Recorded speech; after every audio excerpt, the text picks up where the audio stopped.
Salamat po sa ating support group. Good morning sa inyong lahat. Okay, sige. Okay lang bang magkwento muna? Maikli lang naman. Okay, sige. Ang bida sa kwento ko ay dalawang lalaki. Pangalanan natin sila. Anong gusto niyong pangalan? So, pwedeng yung isa ay si Jungkook, tapos yung isa ay si... Sino? Si J-Hope? Okay, so, okay. At least may idea na kayo anong itsura ng mga bidang lalaki sa kwento ko. Si Jungkook ay dinala sa ospital. Wow. Ospital agad. Nagkaroon siya ng malalang karamdaman, meron siyang sakit. Hindi siya pwedeng bumangon, naka-bed rest siya, hindi siya makatayo, nakahiga lang siya. Nagkataon na si Jungkook ay isinama sa kwarto ni J-Hope. Okay, so magkasama sila sa room. Si J-Hope, imagine niyo yung room si J-Hope yung nasa tabi ng bintana, habang si Jungkook yung nasa tabi ng pader. Nai-imagine nyo? Nagtatagalog kaya sila?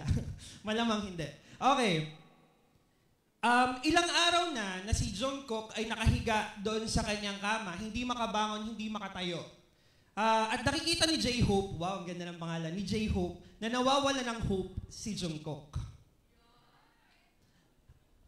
Malungkot siya, hindi siya tumatawa, hindi siya nakikipag-usap. So, ang ginawa ni J-Hope, dahil alam niya na hindi makakatayo si Jungkook, kinukwentuhan niya si Jungkook nang nakikita niya sa may bintana. Sinasabi ni J-Hope, oh, maganda yung mga puno sa labas, namumulaklak na yung mga halaman. Oh, may mga naglalakad ng mga tao, masasaya sila habang naglalakad. O nakita ko yung pamilya, kumakain sila na sama-sama dun sa may park. Habang nagkukwento si J-Hope, nagkakaroon ng feeling of happiness si Jungkook. Sumasaya siya dun sa mga kwento. Ilang araw pa yung lumipas, ganun yung nangyayari. Lahat ng nakikita ni J-Hope sa may bintana, kinukwento niya kay Jungkook para siya ay ma-entertain, para siya ay matuwa, para maibsan yung kanyang bagot at lungkot. Pero, dumating sa point si Jungkook na naiinggit na siya kay J-Hope. Naiinggit siya kasi hindi siya makatayo at hindi niya makita yung nakikita ni J-Hope. Naiinggit siya kasi wala siyang kakayahan na lumapit sa bintana at tingnan gamit ang kanyang sariling mga mata yung magagandang bagay na nakikita ni J-Hope sa may bintana. Isang gabi, inatake sa puso si J-Hope. Naku, baka magalit ang mga army sa akin. Inatake sa puso si J-Hope. Sa halip na pindutin ni Jungkook yung emergency button, hindi niya pinindot. At namatay si J-Hope. Following day, nag-request si Jungkook na ilipat siya ng kama sa may tabi ng bintana. Para kahit paano, makasilip siya sa kung ano yung nakikita ni J-Hope. Inilipat siya ng nurse sa tabi ng bintana. Pagkalipat niya sa tabi ng bintana, nagulat siya. Kasi ang nakita niya, pagsilip niya sa bintana, ay isang malaking pader. Walang view, walang nakikita, walang magandang panoorin, walang park, walang pamilyang sama-samang kumakain, walang puno at halamang namumulaklak, isang malaking pader. Doon niya lang na-realize na kinukwentuhan siya ni J-Hope para mapagaan ang kanyang pakiramdam. At pinili ni J-Hope na tumingin beyond the pader para mabigyan siya ng pag-asa. At yan ang isa-share ko sa inyo today. Let us pray. Lord, kami po ay nagpapasalamat sa inyo for gathering us once again as one Joy A1 family para po makinig sa inyong mga salita. Lord, gamitin niyo po ang inyong lingkod padaluyin niyo po sa akin ang inyong pagmamahal at ang inyong mga salita nang sa gayon po ay masabi ko po sa kanila ang gusto ninyong maipahatid. Panginoon, hinihiling ko rin po na biyayaan niyo po ang lahat ng makikinig na ang lakad po ng aming mapag-usapan ngayong araw na ito ay maging pagpapala din sa kanilang buhay. Ang lahat po ng ito ay tinataas namin sa banal na pangalan ng iyong anak na si Jesus, naghahari ngayon at pagpakailanman. Amen. Okay. Sige po. Habang tumatagal, medyo nakakawala ng kaba. Ang isa-share ko po sa inyo ngayong araw na ito ay pinamagatang, pwede na po nating ipakita yung PowerPoint, The Wall. Actually, nung una po, The Wall talaga yung title niya. Pero, naisip ko po siyang palitan at ang totoo po niyang title ay ito.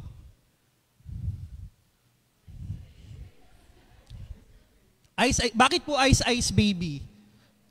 Naku, alam ko po, sabi ko po kasi sa sarili ko, hindi ko i-joke to, hindi ko bibitawan tong joke na to kasi mahihiya ako sa mga taga-JA1 San Jose. Nakakatawa po to sa barangay namin. Hindi ko lang po alam kung sa barangay nyo Alam nyo po ba kung bakit Ice Ice Baby? Alam nyo naman yata, isabihin nyo na lang.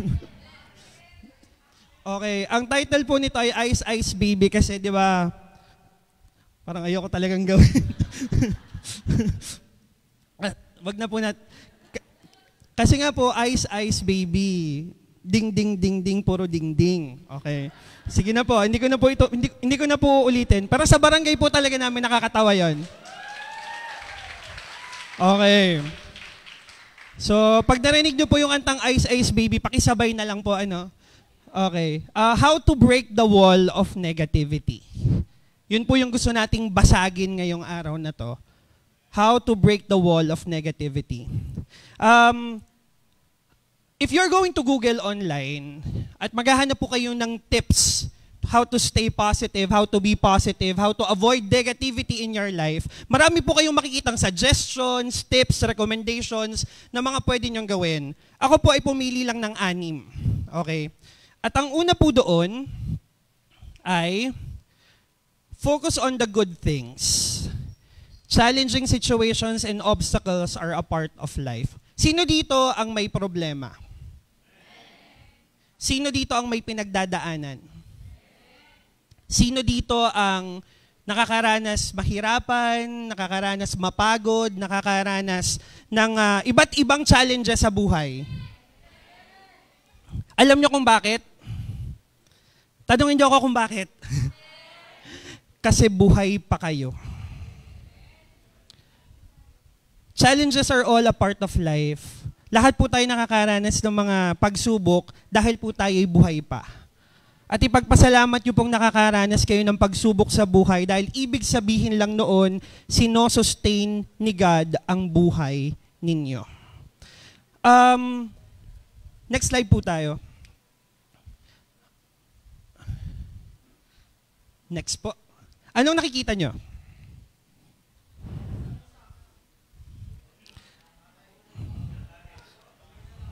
Anong nakikita nyo? Damusak agad. Samlang po. Gagalit ang inay.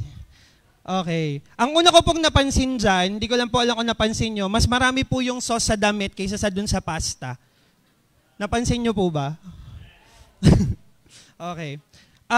Napakadali po para sa atin ang mag-focus doon sa hindi maganda. Ang nakikita natin dito, samlang siya. Ang nakikita natin dito, nagdumi yung damit niya. Pero late na natin marirealize na, mukhang masarap yung kinakain niya. Positive. Hindi masyadong plansya yung damit niya, pero bagay sa kanya. Positive. Diba? Napakadali para sa atin ang tingnan yung mali o yung hindi maganda. Ganon din sa buhay. When problems come, ang nakikita na natin ay ang problema at hindi na ang pagpapala. Pag dumating yung bill natin sa kuryente, ang nakikita natin yung problema na malaki yung bill natin sa kuryente. Pero hindi natin naisip yung biyaya na kasi biniyayaan tayong magkaroon ng TV, biniyayaan tayong magkaroon ng ref, biniyayaan tayong magkaroon ng aircon, biniyayaan tayo lahat na may cellphone tayong lahat. Ang nakikita na lang natin yung problema na malaki ang bill ko sa kuryente.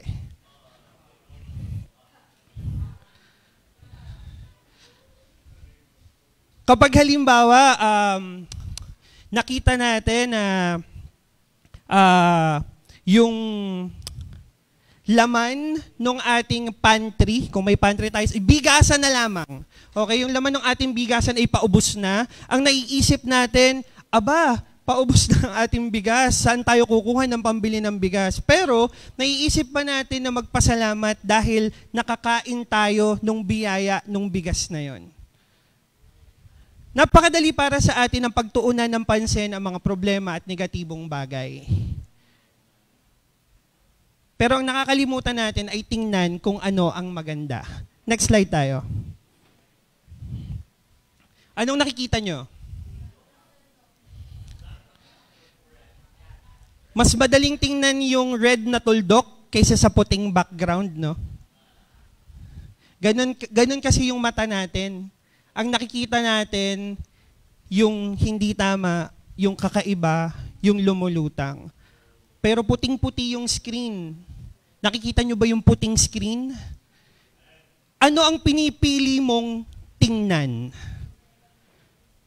Mas pinipili mo bang tingnan yung pula na nagsisimbolize ng problema at challenges mo sa buhay? O mas pinipili mong tingnan yung puting background na nagsisimbolize ng biyaya at pagpapala sa buhay mo? Mamili po kayo. Okay, next po tayo. Sabi po sa James chapter 1 verse 2 to 4, consider it pure joy. Consider it pure joy, my brothers and sisters, whenever you face trials of many kinds. Because you know that the testing of your faith produces perseverance. Let perseverance finish its work so that you may be mature and complete, not lacking of anything. Consider it pure joy.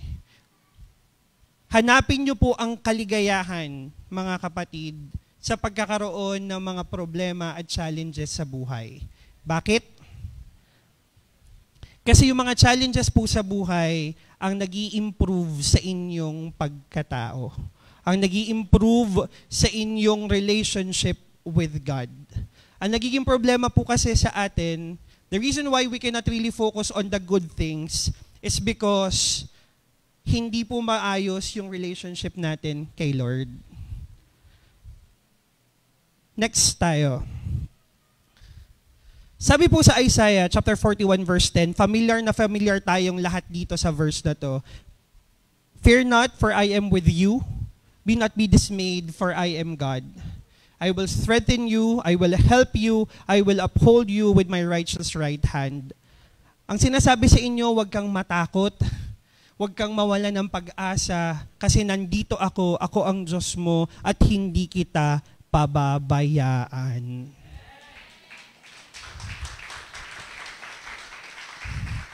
Bakit mo pipiliing tingnan at damdamin at namnamin ang problema kung alam mo na meron kang Ama, meron kang Diyos, meron kang Ama sa langit na mahal ka at hindi ka pababayaan?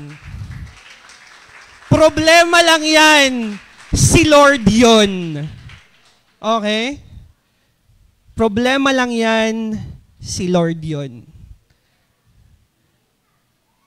Philippians chapter 4 verse 6 to 7, sabi, do not be anxious about anything, but in every situation,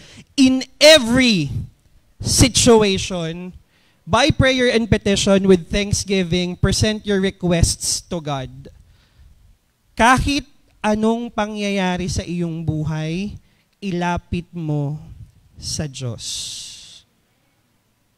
Ang problema, ilapit mo sa Diyos. Ang challenges, ilapit mo sa Diyos. Yung mga negative na naiisip mo, ilapit mo sa Diyos. Bring it all up to Him. Kasi hindi ka naman niya pababayaan, hindi ka niya iiwanan. Philippians chapter 4, verse 8, sabi dito, finally, brothers and sisters, whatever is true, whatever is noble, whatever is right, whatever is pure, whatever is lovely, whatever is admirable, if anything is excellent or praiseworthy, think about such things. sinasabi sa atin malinaw naman, ituon mo ang attention mo sa mga bagay na maganda, sa mga bagay na pagpapala, sa mga blessings mo sa buhay. Doon mo ituon ang iyong atensyon, doon mo ituon ang iyong sarili, doon mo ituon ang iyong focus. At kapag nakita mo kung gaano karami yung pagpapala at biyayang ibinibigay sa iyo ni Lord araw-araw, yung problema mo, tatawanan mo na lang.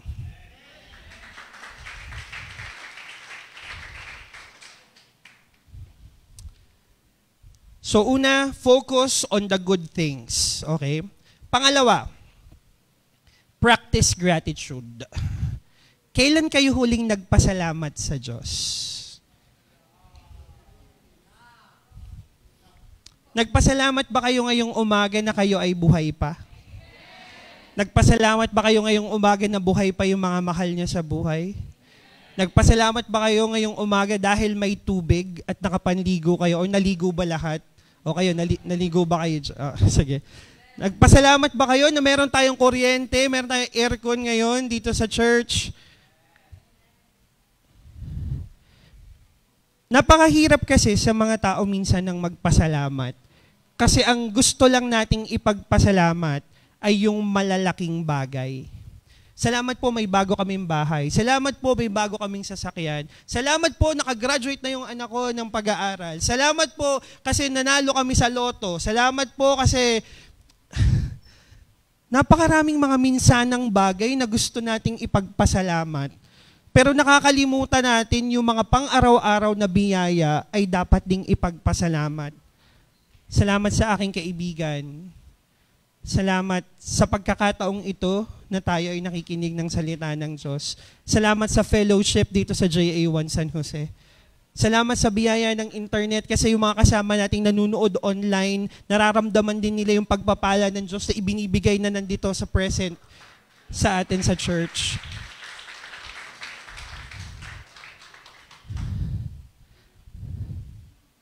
Sabi po sa 1 Thessalonians chapter 5 verse 16 to 18, rejoice always, pray continually, give thanks in all circumstances, for this is God's will for you in Christ Jesus. Gusto ko lang pong i-emphasize, uulit-ulitin ko all throughout my talk, give thanks in all circumstances. Hindi lang pala dapat yung mga blessings yung ating pinagpapasalamat. Kahit pala yung mga problema at challenges at mga concerns natin sa buhay, dapat na nating ipagpasalamat. Bakit? Lord, nag-aaway po ang parents ko. Kailangan ko bang ipagpasalamat yun? Lord, hindi po kami magkasundo ng kapatid ko. Lord, mag-aaway po kami ng jowa ko ngayon. Lord, yung crush ko, hindi pa rin ako pinapansin hanggang ngayon. Lord, iniwan na naman ako. Lord, hindi na naman ako pinili. Kailangan ko ba siyang ipagpasalamat? Sinasabi dito, give thanks in all circumstances. God has a purpose. Hindi niya i-allow na dumating yung bagay na yan sa buhay mo kung wala siyang dahilan. Gusto kanyang patatagin, gusto kanyang patibayin. Kung nag-aaway ang parents mo, baka gusto kang gamitin ni Lord para mapag-ayos mo sila. And to be used, to be a vessel of peace, para magkaroon ng peace sa inyong bahay, that is a blessing. Kung magkaaway kayo ng jowa mo, be thankful. Baka naman hindi siya yung para sa'yo. Baka sinasabi ni Lord, anak, maghintay ka ng iba, may pinirepair akong mas maganda para sa'yo. Kung hindi ka pinili, iniwanan ka na naman, hindi ka pinapansin, may pinirepair na mas maganda si Lord para sa'yo. Be thankful for that. Kung hindi ka natanggap sa trabahong ina-applyan mo, be thankful for that kasi nire-redirect ka ni Lord sa kung ano yung para sa'yo.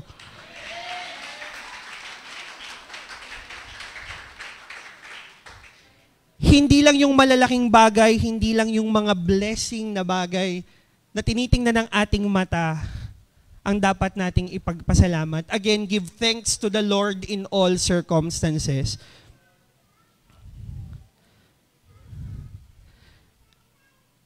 First Chronicles chapter 16 verse 34. Give thanks to the Lord for He is good, His love endures forever. Isa din to sa mga alam na natin na verses. Give thanks to the Lord for He is good, His love endures forever. Ang pag-ibig ng Diyos ay hindi magwawakas, walang tigil, walang sukat kalagyan, punong-puno, sikliglig, umaapaw. Mahal ka niya, ipagpasalamat mo yon. At kung nagdududa ka sa pagmamahal ni Lord dahil napakarami mong problema, sinasabi ko sa'yo, iniintay ka lang ni Lord lumapit sa Kanya. At dahil kapag itinaas mo na sa Kanya lahat ng problema mo, wala kang hindi kakayanin. Uulitin ko, walang hindi kaya ang pagmamahal ni Lord.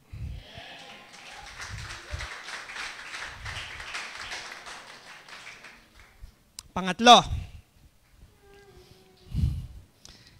para daw mawala yung negativity mo sa buhay, laugh more. Church, tawa. Tawa pa. Parang ang lungkot ng mga tag-JA1 ha. Isa pa, tawa.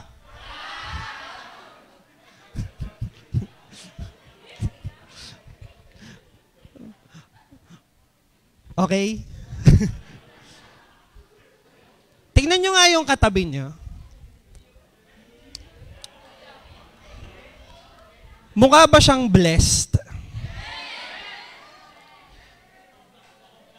Mukha ba siyang masaya? Tingnan nyo yung sarili nyo. Do some self-reflection, mga kapatid. Masaya ka ba? Ang saya, hindi nakikita sa labi at sa ngiti. Ang saya, nakikita sa puso at sa kaluluwa. In order for us to avoid negativity, sabi dito, laugh more. Pero, ang gusto nating patawanin ay ang ating puso at ang ating kaluluwa. Pwede tayong lokohin ng mga bibig, ng mga ngiti, ng mga ngipin, ng mga mata. Pero hindi kayo maluloko ng inyong puso at ng inyong kaluluwa. Paano nyo mapapasaya ang inyong puso at ang inyong kaluluwa? Sabi ni Steve Maraboli, ari pong si Steve Maraboli ay yung nagtitinda ng balot doon sa amin.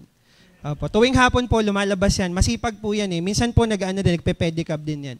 Sabi ni Steve Maraboli, happiness is not the absence of problems. It's the ability to deal with them. Happiness is not the absence of problems. It's the ability to deal with them. Wala pong buhay na tao na walang problema. Dumarating po talaga yan.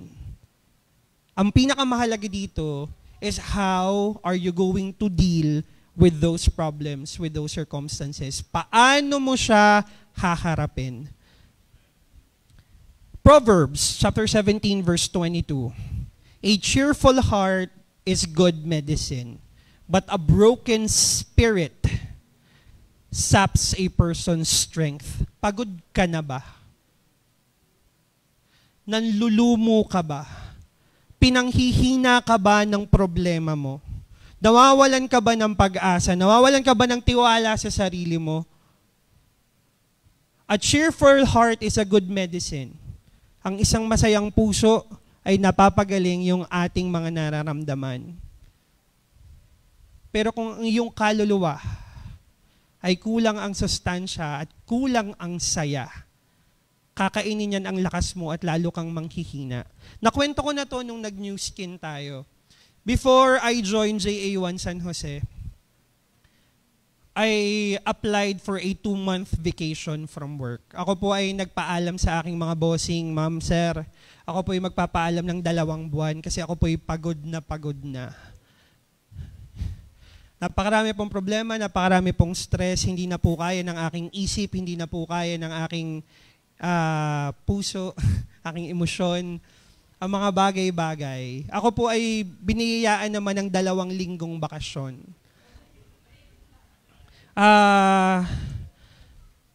Pero bago ko po magawa yung 2 linggong bakasyong yon, ako po ay naimbitahang umattend dito sa JA1.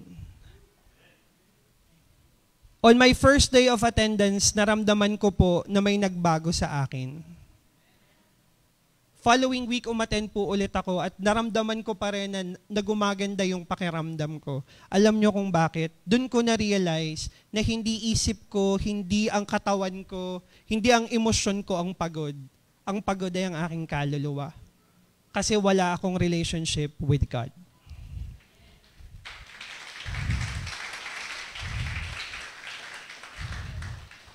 Kaya paano nyo po patatawanin ang inyong puso at ang inyong kaluluwa? Pray more. Read His Word. Build your relationship with God. Kasi dun mo marirealize, kapag mas maganda ang relationship mo kay Lord, hindi ka manghihina. Alam mo kung bakit? Kasi sigurado ka sa Kanyang mga salita. Kasi sigurado ka sa Kanyang pagmamahal sa'yo. Kasi sigurado ka na siya yung Diyos na hindi ka iiwanan. At ano man yan, yung hindi kaya ng pisikal nating katawan, si Lord ang bahala dyan.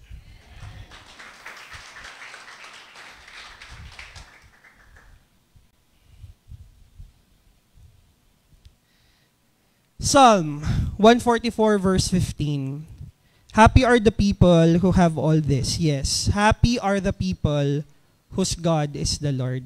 Maligaya ang taong nakakakilala kay Lord. At naniniwala ako na ang mga taga-JA1 San Jose ay masasayang tao. Tama? Parang hindi naman yata masasaya ang mga taga-JA1. Masasaya po ba ang mga taga-JA1? Bakit masasaya ang mga taga-JA1? Kasi nakakakilala kayo kay Jesus Christ. Kasi naniniwala kayo na He is your God, He is your Savior, at hinding-hindi ka niya pababayaan. Masaya ang mga taga-JA1. Tama?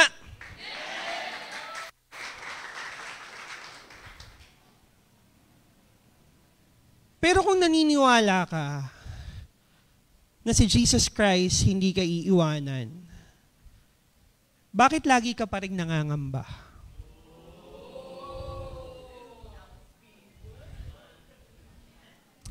Bakit lagi pa rin may takot sa puso mo? Bakit laging hindi ka pa rin sigurado? Bakit minsan wala ka pa rin tiwala sa sarili mo? Kung naniniwala ka na God is with you, hindi ka niya iiwan, anong dapat mong ikatakot? You have your great protector with you. You have your great source of strength with you. Hindi ka niya pababayaan eh. Anong ikinatatakot mo? Diba dapat wala? Kung natatakot ka pa, kung nangangamba ka pa, kung nanghihina ka pa, do some self-reflection. Kulang pa ang pagkakakilala mo kay Lord.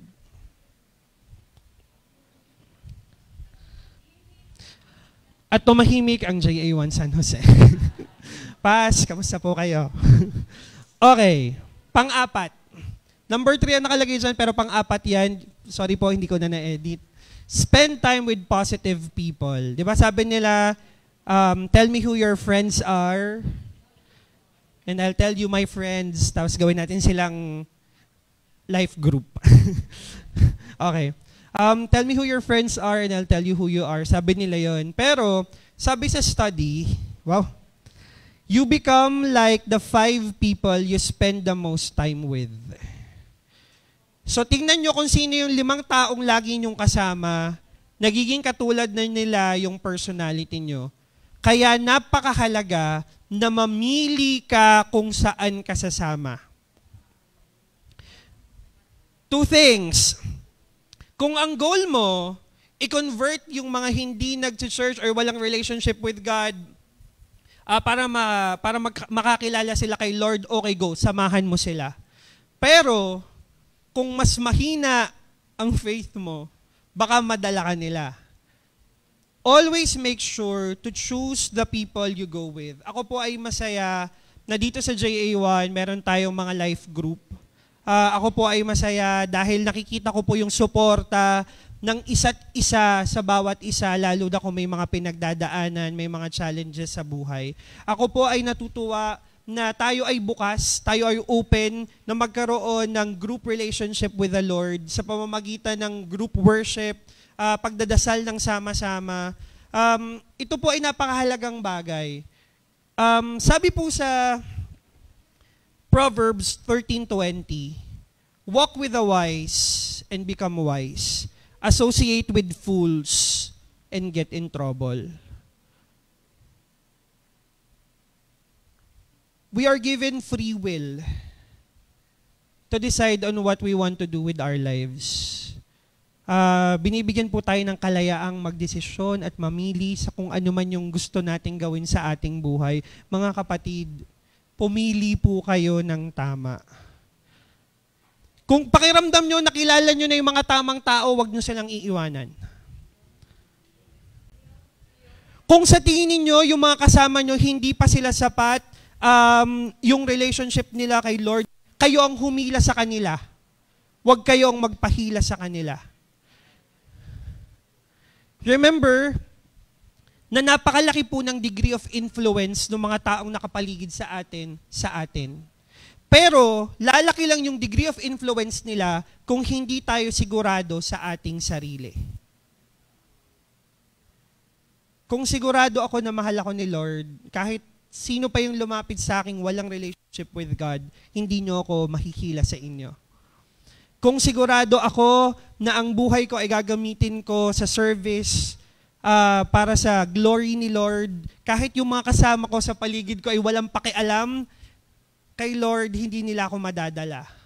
Pero mas nakakalakas kung yung pinipili niyong mga tao ay yung may pareho kayong prinsipyo at paniniwala sa buhay. Niwala kayo pareho na si Lord ang nag-iisa niyong tagapagligtas, na ang buhay ninyo ay pinirepair ni Lord para sa isang magagandang bagay. Yung paborito ko pong life verse, kung kayo po'y pupunta sa bahay, yun po yung aming password ng Wi-Fi. Ephesians chapter 2 verse 10, you are God's masterpiece. He has created you anew in Christ Jesus because He has prepared you to do the good things that He has prepared for you a long time ago. Inihanda ka ni Lord sa malalaking bagay. Inihanda ka ni Lord sa magagandang bagay. You are prepared for greater things.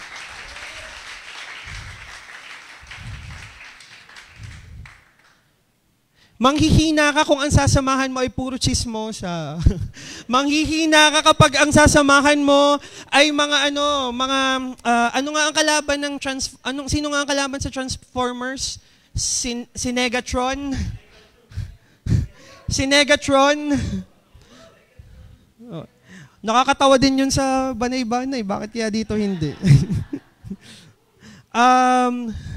Manghihina ka kapag yung mga sinamahan mong tao ay yung puro ML lang ang gusto. Paano ka mag-aaral? Kung yung mga kasama mo sa bahay hindi nagde-devotion at puro laro, online games lang ang ginagawa, hindi ka rin magde-devotion. Lalaro lang ako. Yung mas mahal ang bola kaysa sa'yo,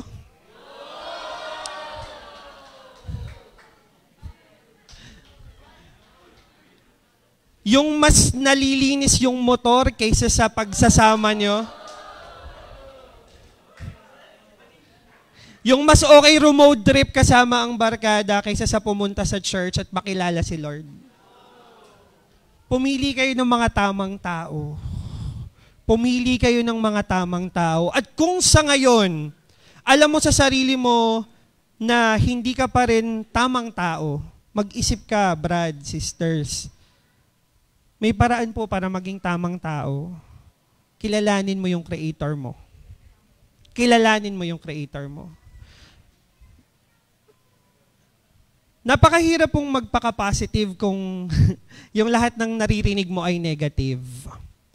Paano po yun? Sa bahay po namin, yung nanay ko, wala na pong sinabi kung hindi daw ako magaling. Magaling lang daw po ako sa paglalaro, pero hindi daw po ako magaling mag-aral. Ay, totoo ga? Mukha naman tunay. Pero kung hindi naman, ay di, magsabi ka naman ng tunay sa iyong inay. Paano po ako magiging positive kung yun pong mga kasama ko sa bahay, wala po lahat tiwala sa akin? Wala pong naniniwala sa akin. Ulitin ko ulit yung paborito kong verse, you are God's masterpiece. Ikaw ang pinakamagandang ginawa ni Lord. Kung hindi naniniwala yung mga tao sa paligid mo sa kakayahan mo, maging positive ka because si Lord naniniwala sa'yo.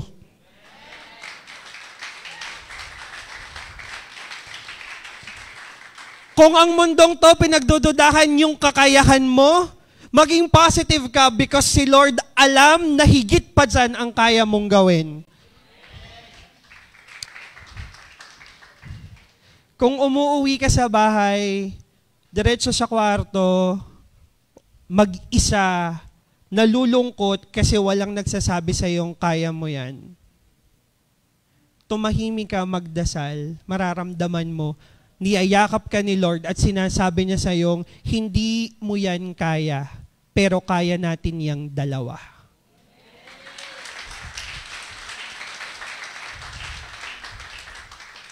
Piliin mo kung kanino ka sasama.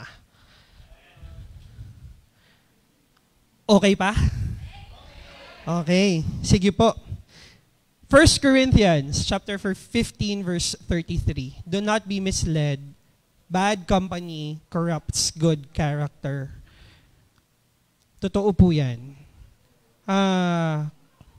Kapag po yung mga kasama talaga natin ay mga BI, Bureau of Internal, mga bad influence, nakakahawa po talaga yun eh. Yan po yung pinakamalalang sakit. Ang bilis po kasing makahawa niyan. Mas malala pa po yan sa COVID. Yung mga BI, mga bad influence sa ating buhay. Kasi hindi lang po yan yung tipong sakit na after mong maiinom ng gamot, ay gagaling ka na, o after mong maipahinga, mag-iiba yung pakiramdam mo. Yun pong ipinapasa ang karamdaman ng mga BI sa inyo, binabago yung buhay, desisyon, perspektibo mo sa buhay. Kaya ka lalong nagiging negative.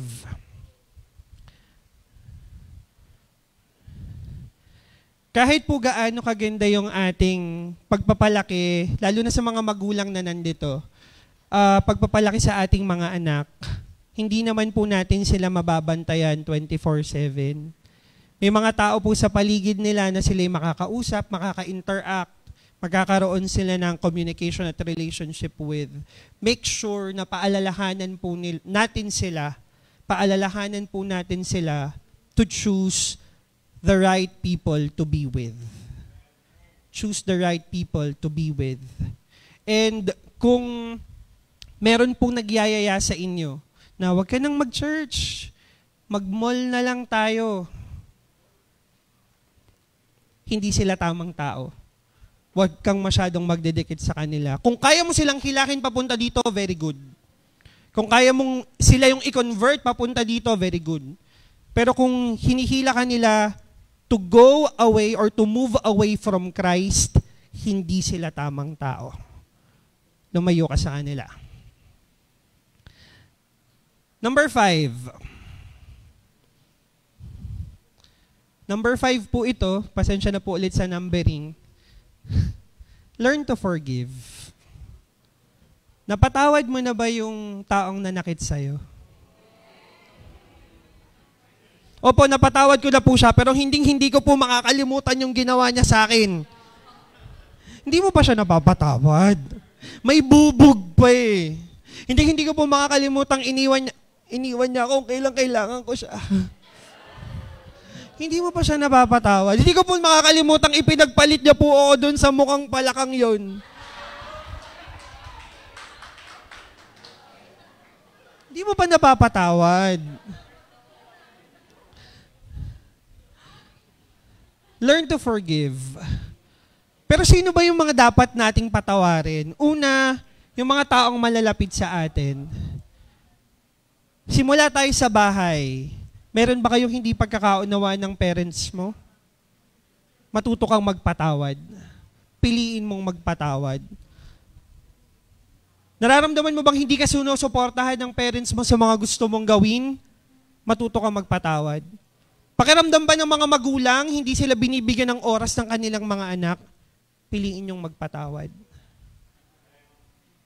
Pakiramdam nyo ba sa kaibigan, sa grupo nyong magkakaibigan, parang ikaw lagi yung hindi belong?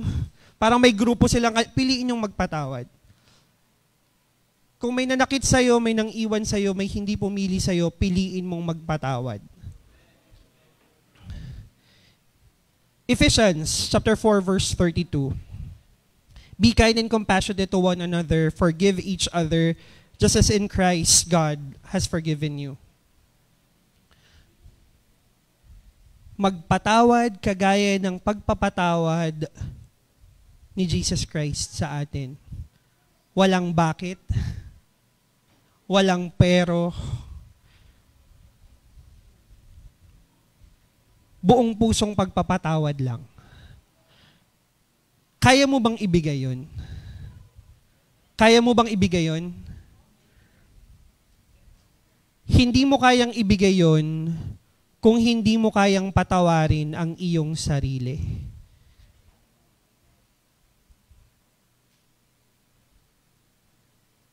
Natanggap nyo ba sa sarili nyong hindi kayo perpekto?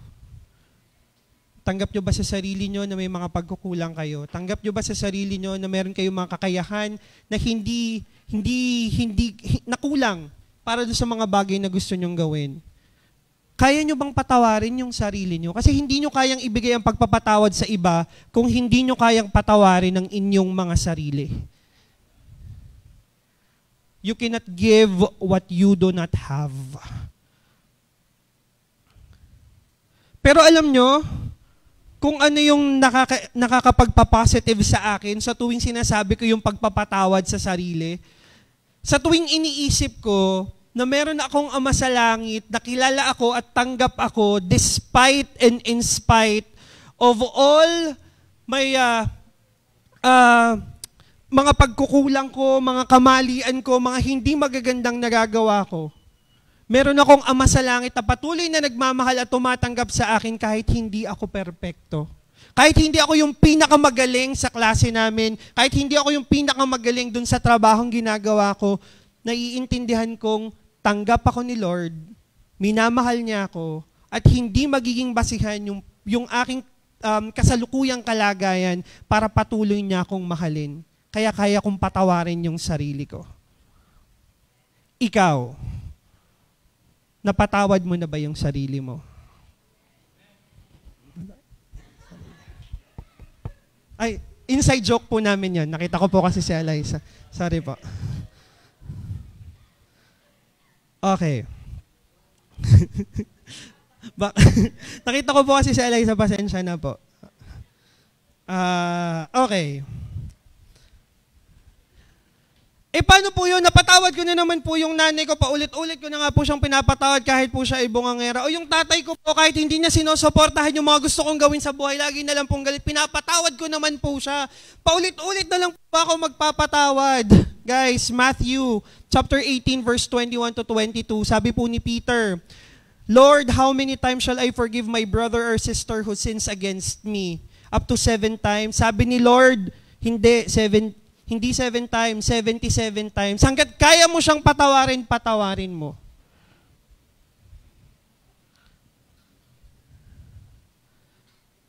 Si Lord nga, unlimited yung forgiveness eh. Paulit-ulit tayo nagkakasala, pero patuloy pa rin niya tayong minamahal at pinapatawad. Pagkatapos nga nito, meron pa tayong gagawing mga kasalanan, wag naman sana. Pero ang pagpapatawad po at pagmamahal ni Lord ay hindi free pass. Uulitin ko po ha, kahit po tayo patuloy na minamahal at pinapatawad ni Lord, hindi po yan license to sin. Hindi po tayo pinapayagang magkamali, magkasala ng paulit-ulit dahil alam natin patatawarin tayo ni Lord. Huy, sandali naman. Huwag naman tayo abusado din. Ano po? If you are going to build your relationship with God, and you know that He is a God who is forgiving and loving, it does not give you the authority to abuse that love and forgiveness. Huwag po tayong abusado. Bakit tayo nagiging negative dun sa mga tao kapag hindi pa natin sila pinapatawad? Kasi lagi natin pag-iisipan na meron silang hindi magandang gagawin. Lumapit lang si nanay o tinitingnan cellphone ko. Naku, aalamin na rin kung saan. Nag-message lang yung nanay ninyo na nasan ka na. Pagdating mo sa bahay, iniisip mo na agad, naku, mapapagalitan ako nito. Hindi ba pwedeng concerned lang sa'yo? Nag-message yung girlfriend mo para sabihin, sige, picturean mo nga kung nasa bahay ka, nagdududa na naman to. Hindi, concerned lang. Baka kasi nasa labas ka eh. Remember, meron bang ganun, Philip? Nagiging negative tayo kapag hindi tayo marunong magpatawad dahil lagi nating iisiping meron silang iniisip or gagawing hindi maganda sa atin. Pag hindi tayo nakapagpapatawad, hindi natin kayang magtiwala. At pag hindi natin kayang magtiwala, ano man ang kanilang gawin, pag-iisipan natin sila ng negative thoughts. Magpatawad. Okay? Next. Pag po kayong mag-alala, ito po ay patapos na. Next po tayo. Number 6. Paano maa-avoid ang negativity sa buhay? Trust God. Kaya mo bang magtiwala ng buo kay Lord? Napakadaling sabihin kasi kung titingnan natin, napakaraming Bible verses na nagsasabi sa atin na go ahead, trust God. Proverbs chapter 3 verse 5 to 6. Trust in the Lord with all your heart and learn not to lean on your own understanding and always acknowledge Him and He shall direct you to your path. Napakadaming Bible verses tinitingnan ko sabi ko, kung hindi pa ito sapat para magtiwala ang mga taga JA1 San Jose kay Lord, hindi ko alam kung ano pa. Magtiwala kay Lord. Tapos bigla akong naisip, bakit nga ba ang mga tao ay hindi madaling magtiwala kay Lord? Kasi sinasabi ninyong lahat, may tiwala ako kay Lord. I trust the Lord. I trust God. I trust Jesus Christ. Uulitin ko yung tanong ko kanina, bakit ka natatakot? Bakit ka nangangamba? Bakit may hindi sigurado sa buhay mo? Bakit ka natatakot sa mga posibleng mangyari kung may tiwala ka kay Lord? Bakit wala kang tigil sa pag-aalala kung saan ka kukuha ng pambayad sa kuryente next month? Kung may tiwala ka kay Lord, God will provide. Bakit wala kang tigil sa pag-aalala na pag-alis ng bahay ng anak mo, baka may mangyaring hindi maganda? God is the ultimate protector. Bakit ka nag-aalala? Bakit ka natatakot? Trust God. Ngayon, bakit tayo nahihirapang magtiwala? Kasi baka hindi natin siya kilala. Napakahirap magtiwala sa kahit kaninong hindi mo kilala. Tama? Kung hindi kayo magkakilala, ipagkakatiwala mo ba yung bag mo doon sa isang lalaking nakita mo sa mall? Yun yung cellphone mo, pagka kumakain ka sa Jollibee, kukuha ka lang ng ketchup dun sa may counter, dadalhin mo pa eh. Kasi wala kang tiwala dun sa taong nandun sa likod ng upuan nyo. Kasi hindi mo siya kilala. Ganon din kay Lord. Baka kaya ka nahihirapang magtiwala kay Lord kasi hindi mo siya kilala. Baka kulang yung relationship mo sa Kanya. Baka hindi ka kasi nagdarasal, hindi consistent yung communication mo sa Kanya. Ang dasal, hindi lang isang beses, isang araw. At hindi basta makadasal o makipag-usap kay Lord. Isa itong personal communication with Lord. Nag-uusap kayo na parang hindi siya ibang tao sa'yo. Nag-uusap kayo na parang ino-open mo lang lahat sa Kanya yung nararamdaman mo. Paano mo pa siya makikilala? Mag-devotion ka, magbasa ka ng word. Nagdududa ka sa mga promises niya, magbasa ka. Kasi doon sinasabi niya sa'yo, ito yung ipinapangako ko sa'yo, I am preparing great things for you, huwag kang matakot.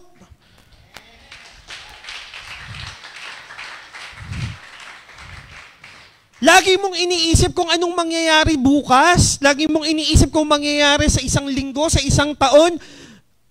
kumalma ka. Kasi yung maalong dagat, kaya pakalmahin ni Lord, yan pa bang problema mo ang hindi?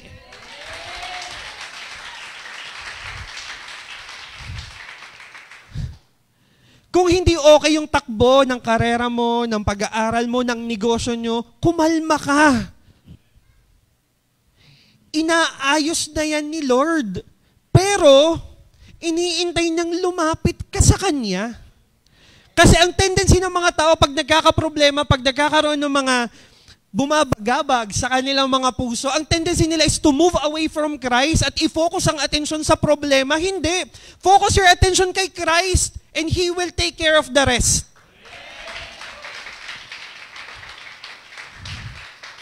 Wag ang problema ang tingnan mo ay yung Kristo nagmamahal sa iyo because He will take care of the rest. Sinasabi ko sa inyo, God loves you so much na hindi niya pababayaang magkaroon ng kahit anong negatibong sisira sa buhay mo. Pero kailangan mo siyang tanggapin. Kailangan mo siyang kilalanin. Kasi that's the only way for you to build a trusting relationship with Him. Kung kilala mo siya, tinatanggap mo siya, at minamahal mo siya. Yung jowa mo, mahal mo, may tiwala ka ba dyan?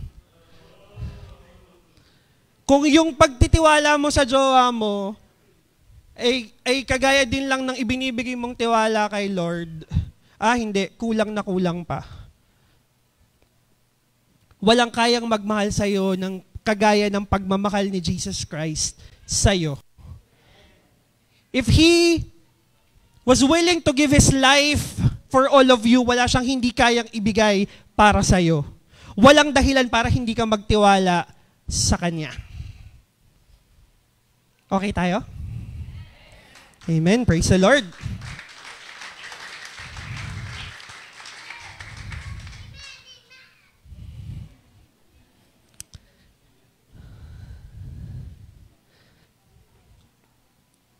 Sabi sa 2 Corinthians chapter 4 verse 8, we are pressed on every side by troubles, but we are not crushed. Maraming problema sa paligid natin, pero hindi nito tayo kayang durugin. We are perplexed. Ano daw ibig sabihin nun? Paki-Google na lang. But not driven by despair. We are hunted down, but never abandoned by God. Doon tayo mag-focus. We are never abandoned by God. We are never abandoned by God. Kahit nung mga panahon na namang problema at lumayo ka kay Lord, hindi ka pa rin niya iniiwan. Kahit nung panahon na nanghihina ka, nawawalan ka ng pag-asa, akala mo nag-iisa ka, hindi, nandyan siya, sinasamahan ka niya. Kahit nung mga panahon na pakiramdam mo walang tumatanggap sa'yo, walang nagmamahal sa'yo, hindi, nandyan siya, ipinaparamdam niyang nandyan siya at minamahal ka niya, iniintay ka lang niya.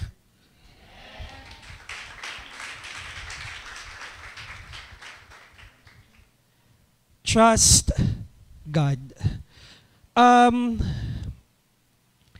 Ako po ay naniniwala that in order for us to live a positive life, kailangan nating tingnan ang araw-araw bilang pagpapala mula kay Lord. Mula sa unang mulat ng mata, unang hininga sa umaga, hanggang sa pag-uwi mo na at pagpikit sa gabi. Lahat yan ay pagpapala ni Lord.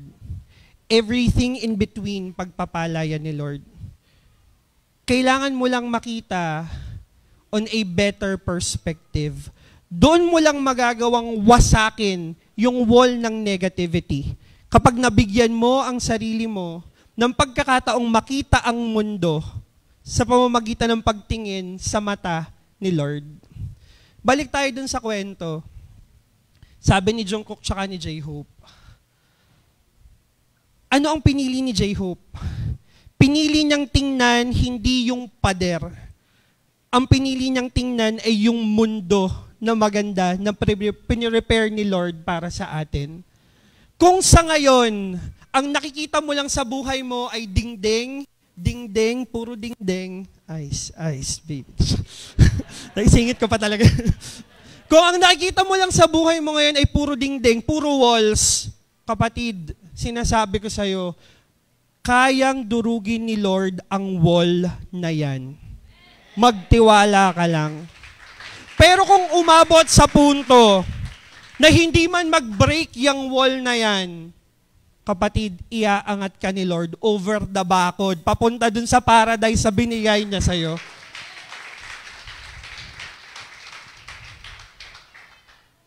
Gamitin ninyo ang inyong mga mata. Tingnan nyo nga yung inyong katabi, dalawa ba ang mata niyan? Congratulations, biyaya po yan. Ipagpasalamat nyo po na dalawang mata nating lahat. Gamitin nyo po ang inyong mga mata upang makita, una, ang kabutihan sa bawat tao. Lahat po tayo ay may kakayahang maging mabuti. Kailangan lang pong may makakita at magtiwala sa atin para gawin yon at ipakita. Pangalawa, na maganda ang mundo despite and in spite of all the problems and challenges that we are experiencing. Pangatlo, na may Diyos kang nagmamahal sa'yo. Gamitin niyo po ang inyong mga mata. Can I invite everyone to please stand up?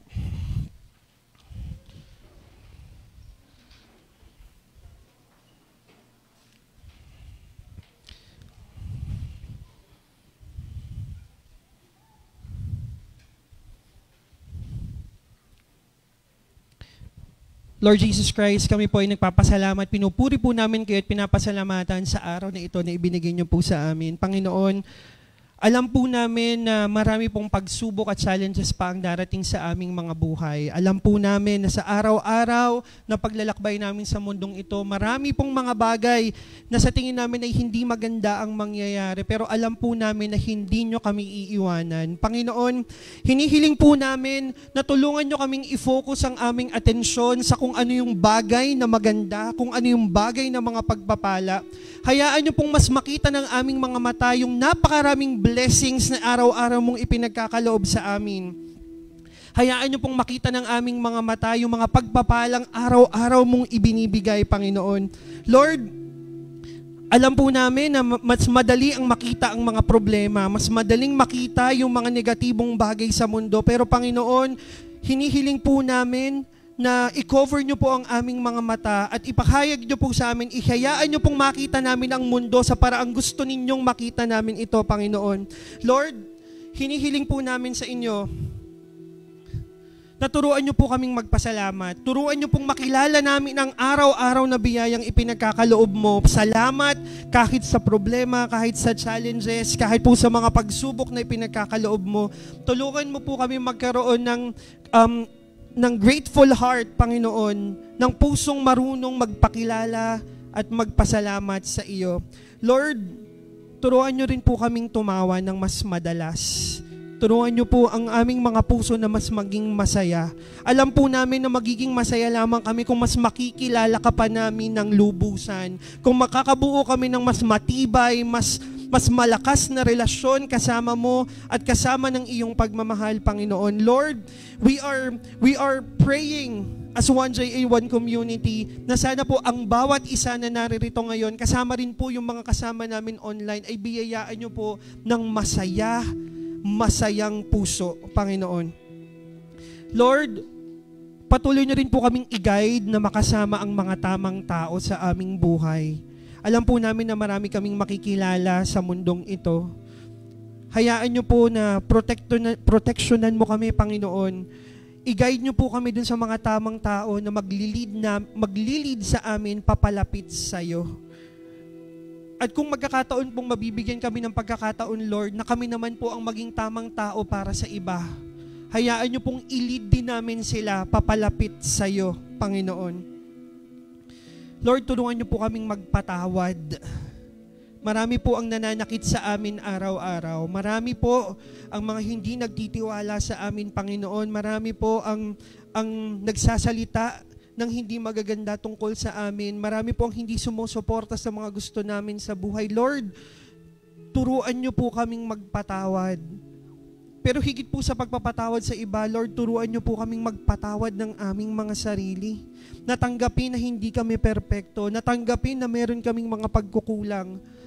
At sa anumang pong pagkukulang, tinatanggap po namin na ang inyong pag-ibig ang magpupuno sa amin Tinatanggap po namin ang anumang kakulangan na hindi namin kayang gawin, ikaw ang magbibigay. Tinatanggap po namin na sa kabila ng aming mga kakulangan, Panginoon, sa iyong mata kami ay karapat-dapat. Kami ay karapat-dapat, Panginoon. Panginoon, araw-araw, sa araw-araw po, hayaan niyo pong mas makilala ka pa namin ng lubusan. Hayaan pong magkaroon kami ng mas matibay na relasyon sa iyo. Nang sa gayon po, tulungan mo kami, Panginoon, na magtiwala sa iyong mga plano para sa amin. Yung mga plano mo na hindi makakasakit sa amin, bagkus ay magdudulot sa amin ng kaligayahan, kasiyahan, at isang magandang kinabukasan na matagal mo nang ipinalano para sa aming lahat, Panginoon. Lord, dinideclare po namin na ang buhay namin ay magiging positibo at iiwanan po namin ang mga negatibong pag-iisip dahil naniniwala kami na sa pag-ibig mo, walang imposible. Amen.